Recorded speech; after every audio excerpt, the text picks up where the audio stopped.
नमो भगवते वासुदेवाय। ओम नमो भगवते वासुदेवाय। ओम अज्ञानतिमिरान्धस्य ज्ञानाञ्जनशलाकया चक्षुरुन्मीलितं येन तस्मै श्रीगुरवे नमः। श्रीचैतन्यमनोभीष्टं स्थापितं येन भूतले स्वयं रूपा कदा मह्यं ददाति स्वपदान्तिकं। जय श्री कृष्ण चैतन्य प्रभु नित्यानंद श्री अद्वैत गदाधर श्रीवासादि गौरभक्तवृंद। हरे कृष्णा कृष्ण कृष्ण हरे हरे, हरे राम राम राम हरे हरे। हरे कृष्णा। हम अभी गा रहे थे श्री प्रभुपाद जी के द्वारा रचित जो एक बड़ा अच्छा वैष्णव सॉन्ग है जिसको मार्कंडेय भागवत धर्म बोलते हैं, जिसको श्री प्रभुपाद जी ने जलदूत स्टीमर में लिखा था। ये सॉन्ग हम इसलिए चुन रहे थे क्योंकि इसमें श्री प्रभुपाद जी एक ऐसा भाव प्रस्तुत कर रहे हैं जो हर एक भक्तों के लिए आवश्यक है। बड़ा इम्पोर्टेंट भाव है जिसमें प्रभुपाद कहते हैं, मैं बड़ा अधम हूँ। भक्तिवेदांत स्वामी जो हमारे आचार्य हैं वो कहते हैं, मैं बड़ा अधम हूँ और मुझ पर बहुत कृपा किया है। किसने किया है? कृष्णा। बड़ो कृपा कोयले कृष्णा अधम मेरे प्रति। वो ऐसा भाव इसलिए प्रस्तुत कर रहे थे क्योंकि वो ऐसा मानते थे, भगवान की इच्छा जो थी वो उसको स्वीकार किया उन्होंने। लेकिन श्री भक्ति सिद्धांत सरस्वती ठाकुर ने उनको ये आज्ञा दी थी कि कब जब वो गृहस्थ थे कि तुम पढ़े लिखे नौजवान हो, तुम चैतन्य महाप्रभु के इस संदेश को विश्व में अंग्रेजी भाषा में इसका प्रचार क्यों नहीं करते विश्व के कोने कोने में। तो ये आज्ञा भी बहुत ही गहरी है। ऐसा कोई आज्ञा नहीं कि आज से तुम माला 2 माला जप करना, 4 माला जप करना। जब आप कई बार कृष्ण भक्ति में नए आप जुड़ते हैं तो आपको कोई पर्वत उठाने के लिए थोड़ी कोई बोलता है कि गिरिराज उठा लो, आप गोवर्धन उठा लो। आपको क्या कहा जाता है? आप रेगुलर आइए, आप माला का जप कीजिए, भगवद गीता को पढ़िए, है ना। जब हम नए होते तो हमें ये बताया जाता है कि आप ये इस प्रकार। लेकिन प्रभुपाद को पहले ही दिन कहा कि तुम अंग्रेजी भाषा में इसको विदेश में प्रचार क्यों नहीं करते पहले ही दिन, वो पहली मुलाकात में। हालांकि प्रभुपाद चौंक गए ये सुनकर के, लेकिन भक्ति सिद्धांत सरस्वती महाराज वो तो भविष्य के दृष्टा है। वो तो जानते हैं कि भविष्य में कौन क्या कार्य करने वाला है। ऐसा प्रतीत हो रहा था जैसे मानो भक्तिसिद्धांत सरस्वती प्रभुपाद जी का प्रतीक्षा ही कर रहे थे कि कब वो आएंगे और कब मैं उनको बोलूँगा। लेकिन उस समय से लेकर के कई साल बीत गए। भक्ति सिद्धांत सरस्वती ठाकुर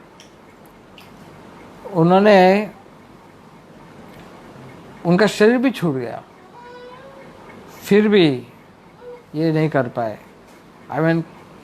ऐसा नहीं था कि वो नहीं कर पाए, वो भगवान जब चाहे तभी हो सकता है ये तो। लेकिन प्रभुपाद ऐसा मानते थे कि मैं नहीं कर पाया। क्या नहीं कर पाए? उनकी आज्ञा का पालन।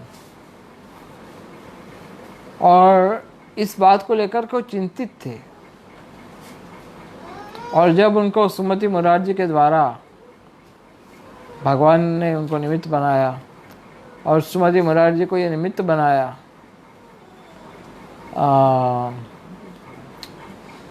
ये कार्गो स्टीमर में उनका ट्रैवलिंग अरेंज करने का। तो प्रभुपाद को ऐसा आशा लगा था कि भक्तिसिद्धांत सरस्वती महाराज की आज्ञा पूरी करने का अब मुझे एक अवसर प्राप्त हुआ है। अगर इसमें मैं सफल रह गया तो मैं सफल, अगर मैं इसमें सफल नहीं रह गया तो शायद मेरे मन में ये अधूरी रह जाएगी इच्छा कि मैंने मेरे गुरु की आज्ञा का पालन नहीं किया। तो भक्तिसिद्धांत सरस्वती महाराज की ये सेवा करने का अवसर उनको कई साल के पश्चात प्राप्त हुआ था। इसलिए प्रभुपाद कह रहे थे कि बड़ो कृपा कोइले कृष्णा, मुझे बहुत कृपा किया आपने अधमेर प्रति, क्योंकि इसलिए मुझे इधर लाए हो। किला गया नीले हित करो ये बेगति, आपका कोई कार्य है, नहीं तो आप मुझे इधर क्यों लाते। यहाँ पर ये प्रार्थना प्रभुपाद जी ने प्रार्थना की है किसको एड्रेस करते हुए, किसको ये प्रार्थना कर रहे हैं, कृष्ण को कर रहे हैं। लेकिन ये चीज़ हम प्रभुपाद से सीखना चाहिए इस चीज़ को कि कई बार हम कृष्ण भक्ति को पालन करते हैं, साधन श्रवणम कीर्तनम, साधन भक्ति 16 माला जप करना, ग्रंथों को पढ़ना, ये सब हम करते हैं, लेकिन हम भगवान से कोई संबंध स्थापित नहीं करते। भगवान से हमारे heart to heart relation establish नहीं करते, हृदय से हृदय का संबंध वो प्रस्थापित नहीं करते। यहाँ पर प्रभुपाद अपने मन की बात भगवान को बता रहे हैं कि आप कृपा करके मुझे इधर लेके आए। तो क्या हम भी कभी ऐसा सोचते हैं कि कृष्ण हमारी प्रार्थनाओं को सुनते हैं, आध्यात्मिक गुरु हमारी प्रार्थनाओं को सुनते हैं, और ये दोनों ही जो पर्सनालिटी है, आध्यात्मिक गुरु और कृष्ण, ये प्रतिदिन आपके पास में है और आपको गाइड करते हैं प्रतिदिन, एवरी डे।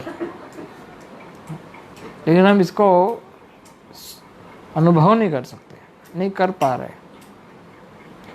आज सुबह कई भक्त मुझे मिलने आए थे, तो भक्तों को मैंने एक चीज़ बताई जो प्रभुपाद बार बार कहते थे कि मैंने आज तक कभी ये अनुभव नहीं किया कि मेरे आध्यात्मिक गुरु मुझसे दूर है, कभी अनुभव नहीं किया। क्यों? क्योंकि पद पद पर हमें आध्यात्मिक गुरु गाइडेंस देते हैं। अगर आप कुछ गलत करते हो तो आप क्या गुरु की उपस्थिति में कुछ गलत कर सकोगे? अगर गुरु फिजिकली आपके सामने खड़े हैं तो आप गुरु की उपस्थिति में कोई उल्टा सीधा काम करोगे? नहीं करेंगे, है ना। तो ये भाव हमें कंटिन्यू करना चाहिए जब गुरु की वाणी हमारे साथ हो तभी भी। अगर वपु नहीं है तो कोई बात नहीं, लेकिन वाणी हमारे साथ है उस समय भी यही भाव प्रस्तुत होना चाहिए, क्योंकि हम जानते हैं कि क्या उचित है क्या अनुचित है। ज़्यादातर हम जानते हैं, आकस्मिक रूप से देखा जाए तो हम ओवरऑल जानते हैं कि क्या गलत है और क्या सही है। लेकिन समस्या है कि हमारा आसक्ति जो है, हमारा अटैचमेंट जो है वो बहुत प्रबल है, हमारी अज्ञानता जो है वो बहुत प्रबल है। इसलिए हम भगवान से संबंध स्थापित करने में चूक जाते हैं, और कभी कभी भक्तों का संग होने पर हमें वो याद दिलाते हैं कि हम भगवान से हमारा संबंध स्थापित करना है, गुरु जी से हमारा संबंध और तीव्र करना है, लेकिन हम भूल जाते हैं बार बार इसको। तो ये बहुत ही आवश्यक है कि हम अपने आप को कृष्ण के लिए समर्पण करें, क्योंकि इस संसार में हर एक वस्तु नश्वर है। हम बहुत प्रयास करते हैं, लेकिन परिणाम क्या आता है? सुखी होने के लिए प्रयास करते हैं, लेकिन परिणाम ये आता है कि हम डिसअपॉइंटमेंट होती है। जैसे हम कहते हैं ना पवर्ग, तो अब पवर्ग में क्या होता है? परिश्रम होता है, फिर फेना आता है, फिर बस बंधन या हमारा वो फ्रस्ट्रेशन। इतना सब करने के पश्चात भी आपकी कोई कीमत नहीं रहेगी, भौतिक जगत में कोई कीमत नहीं है। एक राजा था, वो कहता था कि मैं हमेशा काम नहीं करूँगा तो ये राज्य कैसे चलेगा? कितना आवश्यक, कितना इम्पोर्टेंट आदमी हूँ मैं। तो मिनिस्टर, उनका मंत्री था, बड़ा होशियार था। मिनिस्टर ने कहा ऐसा मत सोचना, दुनिया आपसे नहीं चलती है, अगर आप नहीं होंगे तो भी काम तो होगा। तो राजा और मंत्री के बीच में ओपिनियन डिफरेंसेस हुए। तो मंत्री ने कहा कि ठीक है, अगर आपको देखना है तो आप 2 महीने के लिए जंगल में चले जाओ, किसी को बिना बताए। तो राजा को भेज दिया जंगल में बिना किसी को बताए 2 महीने के लिए। और अचानक से सब लोग हाय हाय करने लगे, राजा कहाँ चला गया, राजा कहाँ चला गया, ढूंढना शुरू कर दिया पूरे राज्य में, राजा कहाँ भाग गया। तो 1 वीक 10 दिन तक राजा की बातें चलती रही, राजा कहाँ है, राजा कहाँ है, राजा कहाँ है। हाँ। लेकिन उनकी अनुपस्थिति में राज्य तो कैसे बंद हो सकता है? तो उनका राजकुमार था जो कि 8-10 साल का ही था। हाँ। तो उसको टेम्पररी आसन दे दिया कि तुम संभालो जब तक तुम्हारे पिताजी मिल नहीं जाते।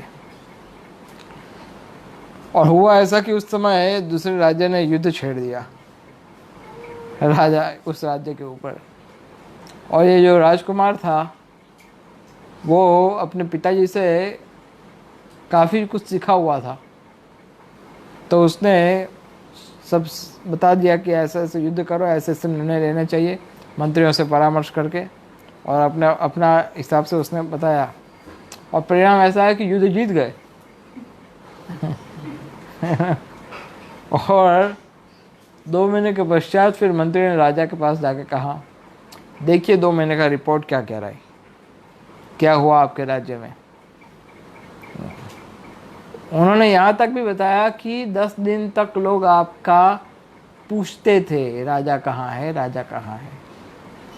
10 दिन के बाद लोग ये पूछना भी बंद कर दिया कि राजा कहाँ है। कुछ दिन के पश्चात, 2 वीक के पश्चात, लोग आपको भूल गए थे कि हमारा एक राजा था। ये है वास्तविकता इस संसार की। ये संसार की वास्तविकता है। कोई हमें इस संसार में पसंद नहीं करता, कोई नहीं पसंद करता। केवल कृष्ण और वैष्णव, ये 2 ही ऐसे हैं जो निस्वार्थ भाव से हमारे साथ व्यवहार करते हैं। बाकी संसार में हर एक व्यक्ति अपने अपने स्वार्थ का पोषण करते हैं, अपने अपने सुख का स्वार्थ, अपना सुख का साधन ढूंढते हैं। हर एक व्यक्ति, चाहे वो करीब का रिश्तेदार हो, दूर का रिश्तेदार हो, संसार में कोई भी हो, nobody likes us in this material world। किंतु हम पागल हैं, उन सब के पीछे अपना जीवन व्यतीत कर रहे हैं और दुनिया भर का बोझा हमारे सिर पर लगा के बैठे। तो किसके प्रति हमारा जो सही लगाव होना चाहिए वो होना चाहिए भगवान के प्रति और उनके भक्तों के प्रति, क्योंकि वो लोग हमें वास्तविक ज्ञान देते हैं, वो लोग हमें वास्तविक बुद्धि देते हैं कि हमारा वास्तविक जीवन कैसा होना चाहिए। जब भगवान से हमारा संबंध स्थापित होगा, जैसे प्रभुपाद जी सॉन्ग में प्रार्थना कर रहे थे, क्या कह रहे थे कि मेरी इच्छा कैसी है। एक्चुअली इच्छा प्रभुपाद की नहीं है, इच्छा है चैतन्य महाप्रभु की कि सर्वत्र प्रचार हाईवे मोरो नाम। इच्छा है भक्ति सिद्धांत सरस्वती महाराज की, जाओ तुम अंग्रेजी भाषा में जाके प्रचार करो, है ना। लेकिन प्रभुपाद यहाँ पर क्या कह रहे हैं कि मेरी इच्छा है कि मैं यहाँ पर प्रचार करूँ, लेकिन क्षुद्रामी दीनहीन कोनो शक्ति नहीं। मैं एक क्षुद्र हूँ, मैं दीन हूँ, मैं दीनहीन हूँ, मुझ में कोई शक्ति नहीं, ऐसा प्रभुपाद कह रहे हैं। फिर भी अगर आप चाहो तो कृपा कर सकते हो और प्रचार संभव हो सकता है। हम जो करते हैं संसार में बहुत छोटा होता है, भगवान जो करते हैं वो बहुत बड़ा होता है। भगवान के सामने हमारा किया हुआ जो भी एकम्प्लिशमेंट है, अचीवमेंट है, वो तुच्छ है। चींटी सुगर के टुकड़े को माथे पे लेकर के घूमती है और सोचती है कि मैं कितना बड़ा भार उठाकर घूम रही हूँ, है ना, और मैं कितनी हार्ड वर्किंग हूँ, पसीना पसीना हो गया मेरा, हाँ, और कितना मैं बहुत काम करता हूँ। इट्स बिग अचीवमेंट है, और बहुत सिंसियर है, जेन्युइनली बहुत सिंसियरली वो काम करती है ना। उसके मार्ग में अगर आप कुछ बाधा डालोगे तो वो रुकेगी नहीं, और रास्ता बदल के चली जाएगी, है ना। लेकिन हमारे लिए उसके बोझा उठाने का जो मेहनत है, उसकी वैल्यू हमारे लिए कितनी है? कुछ नहीं, है ना। तो इस तरह से हमारे अचीवमेंट्स, हमारे जो एंडेवर्स, उसके सामने, कृष्ण के सामने कुछ नहीं, चींटी जैसा है, कुछ भी नहीं है। कृष्ण बहुत कृपालु है कि हमारे छोटे प्रयास को कहते ओ आपने इतना अच्छा किया, जैसे कोई पिताजी अपने बच्चे को कहते हैं ना, है ना, और छोटा कुछ काम करेगा, ओ तुमने इतना बड़ा काम कर दिया, कुछ भी नहीं किया उसने, लेकिन फिर बोलते हैं उसको।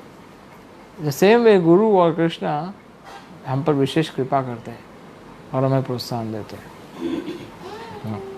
तो इसलिए हमें विनम्र भाव से, प्रभुपाद क्या कहते हैं, भक्ति नहीं वेद नहीं, ना मुझ में ज्ञान है ना मुझ में भक्ति है, लेकिन मुझे भक्ति वेदांत का उपाधि दे दिया गया है।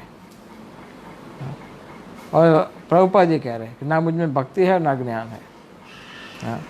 और जनरली हम लोग क्या बोलते हैं कि सारे संसार का ज्ञान और भक्ति केवल हम में ही भरा पड़ा है ना। प्रभु जी मैंने बहुत शास्त्र पढ़े हैं, इतने साल कृष्ण भक्ति में दिए, तो मैं क्या मूर्ख हूँ? यस, मूर्ख तुम्ही तुम्हारा नहीं वेदांत अधिकार। किसको बोला गया था ये? चैतन्य महाप्रभु भगवान है, उनको कहा गया था,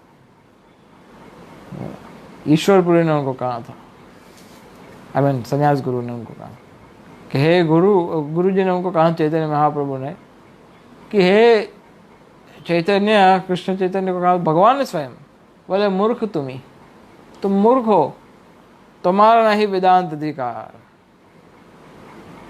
वेद पढ़ने का तुम्हारा बुद्धि नहीं है, तो तुम कृष्ण नाम जप करो, बस तुम इतना ही कर सकते हो, इससे ज़्यादा कुछ नहीं कर सकते। ऐसा चैतन्य महाप्रभु कह रहे हैं।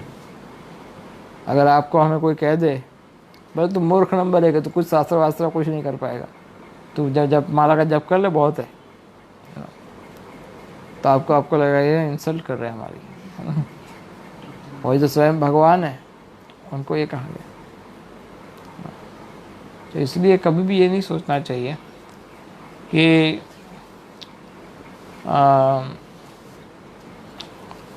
हम में कुछ गुण है, हम में कोई गुण नहीं है। तो आगे के कुछ जो पॉइंट्स है उसको हम बात करते हैं। Today will finish this list of different points. इसमें नेवर प्रेज योर सेल्फ, खुद की प्रशंसा मत करो। अपनी प्रशंसा करने में कौन कंजूस होता है? कोई कंजूस होता है खुद की प्रशंसा करने में? राधा गोविंद महाराज क्या कहते थे कि खुद की प्रशंसा जनरली वो लोग करते हैं जिनकी प्रशंसा करने वाले संसार में सब खत्म हो गए। अब संसार में उसकी प्रशंसा करने के लिए कोई नहीं बचा है, तो फिर ये जिम्मेदारी खुद उठा ली, है ना। बताना पड़ेगा ना भाई, मैं भी कुछ कम नहीं हूँ क्या? आप क्या सोचे हो? मैं भी काफ़ी पुराना भक्त हूँ। जब कोई व्यक्ति आपको बताता है कि मैं बहुत पुराना भक्त हूँ, बड़ा सीनियर डिवोटी हूँ, तो बड़ी दुख की बात है ये, जो भक्त को अपने गुणगान करने की नौबत आ गई है। अपना ही बता रहे खुद, मैं इतना पुराना भक्त हूँ। What does it mean?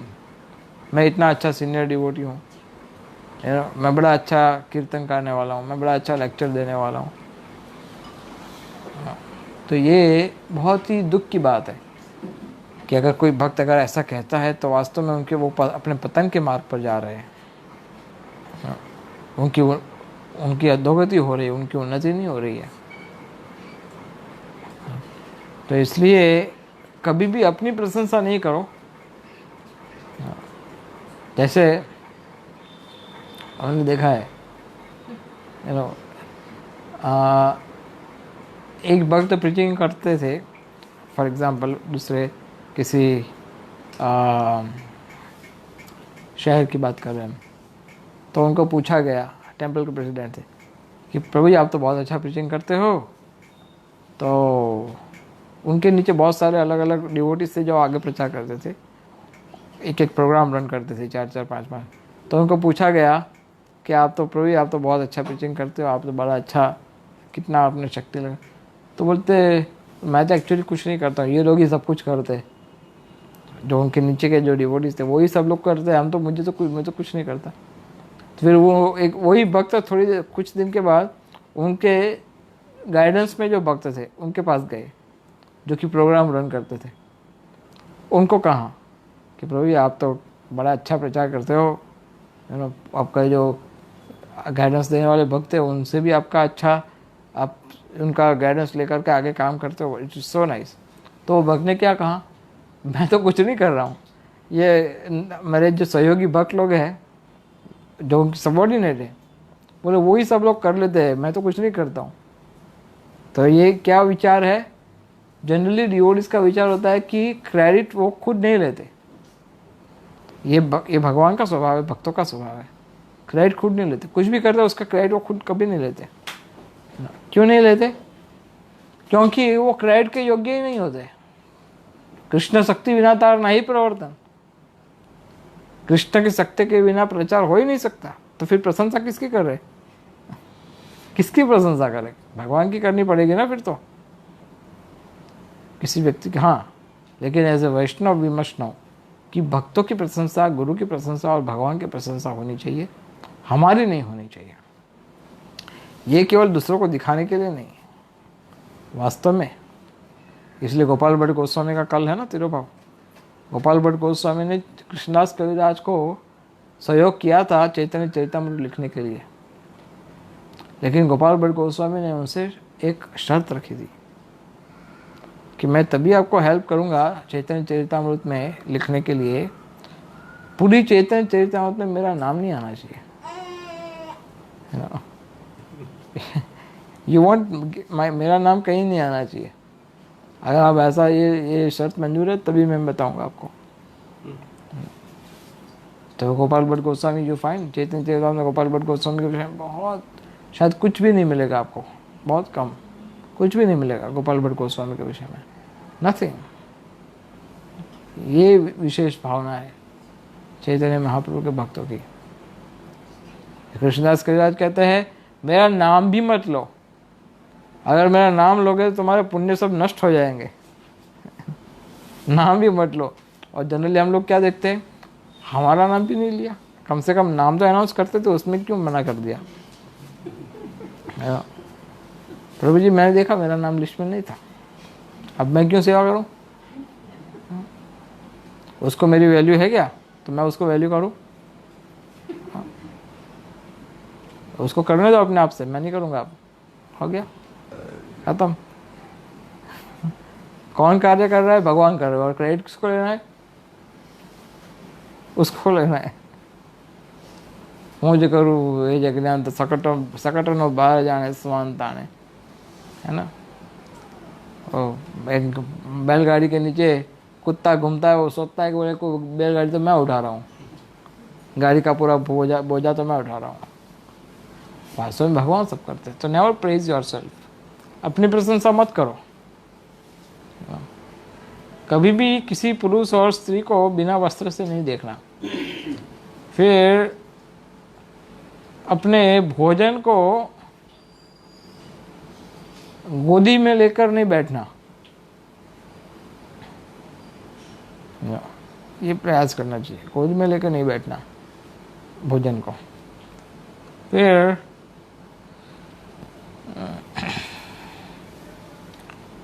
पानी पे थूकना नहीं। कहने का अर्थ है कि भोजन की थाली है या पीने का पानी है, उस पर थूकना नहीं, उससे अपमान होता है उनका।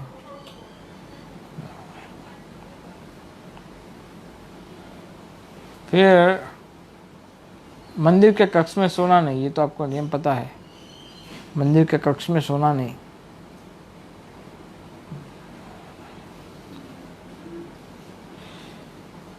सन्यासी को कम से कम दिन में 3 बार स्नान करना चाहिए और गृहस्थ और ब्रह्मचारी को कम से कम 2 बार स्नान करना चाहिए दिन में।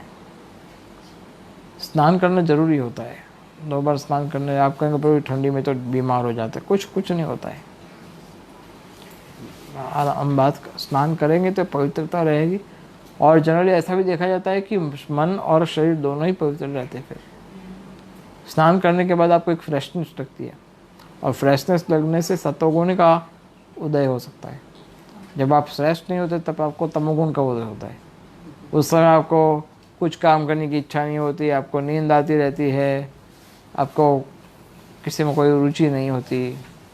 इसलिए कम से कम दिन में 2 बार बाह्य शुद्धि और आंतरिक शुद्धि के लिए भक्तों का संगत था। अभी भी 3 दिन पहले मैं एक प्रश्न लेक्चर सुन रहा था, जिसमें गुरु जी मेरे कह रहे थे कि भक्तों के पास जाकर के हमें ये पूछना चाहिए कि मुझ में क्या कमी है, मुझे बताया जाए, मुझे बताओ मुझ में क्या कमी है। मैं जानने को बड़ा इच्छुक हूँ और उस पर काम भी करना चाहता हूँ, मुझ में क्या कमी। और अगर ये चीज़ हम नहीं पूछेंगे या कोई भक्त हमें बताएगा नहीं कि हम में क्या कमी है, तो हम कैसे जान पाएंगे कि हम में क्या कमी है।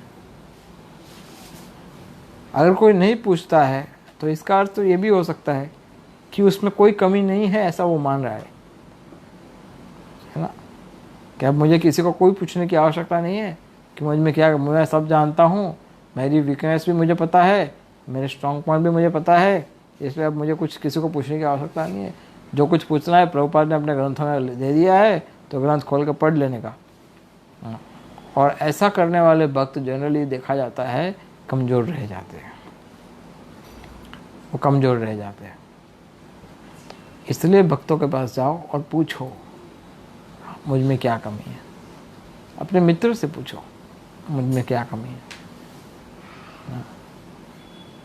यह बड़ी आवश्यक बात है। फिर जहाँ पर प्रसाद लिया होता है उस स्थान को स्वच्छ कर देना चाहिए। जो स्थान पे प्रसाद लिया होता है तो ऐसा नहीं कि दूसरा भी बैच वहाँ पर बैठ जाता है बिना स्वच्छ किए, तीसरा भी बैठ जाता है, ऐसा नहीं। एक बैच प्रसाद ले लेते हैं तो उस स्थान को स्वच्छ करना पड़ता है, तभी दूसरा बैच प्रसाद के लिए बैठ सकता है। ये पालन होना चाहिए जितना हो सके उतना। और जहाँ पर प्रसाद गिरा हुआ है, जहाँ पर समझो कई बार कुछ प्रसाद गिरा होता है इधर उधर, उसको कूद के लांग के नहीं जाना चाहिए। उसको बाजू में से निकल जाओ या फिर ऐसा रास्ता ढूंढो कि जहाँ से आपको लांघना ना पड़े। क्योंकि वो साधारण फूड तो था ही नहीं, तो प्रसाद था। अगर आपका प्रसाद की बाल्टी है तो क्या उसको लांघ सकते हो? तो उसमें से अगर एक कण गिरा है तो कैसे लांघ सकते हो, है ना। तो उसको लांघना नहीं चाहिए।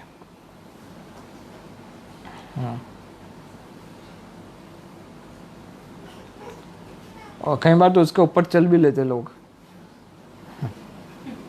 है ना। लांघने के तो बात छोड़ो, सीधा कृपा ही दे देते प्रसाद को अपना चरणों से। और फिर ऐसे प्रसाद वाले जूठे पाँव से संसार भर को पवित्र करते मंदिर में भी जाते हैं ऐसे जूठे पाँव से। तो हमें ध्यान रखना चाहिए कि हाथ पांव धोना चाहिए प्रसाद लेने के पश्चात।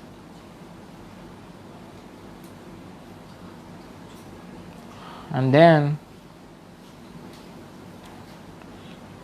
जैसा हमने बताया था वो चीज़ आपको, नाक में मुंह में हाथ डालने के बाद हाथ को धोना पड़ता है ना। या तो आप रुमाल रखा करो साथ में, आपको धोना पड़ता है। आप उसी हाथ से संसार को पवित्र नहीं कर सकते। हमें नाक मुंह हाथ उस सब जगह ध्यान रखना पड़ता है।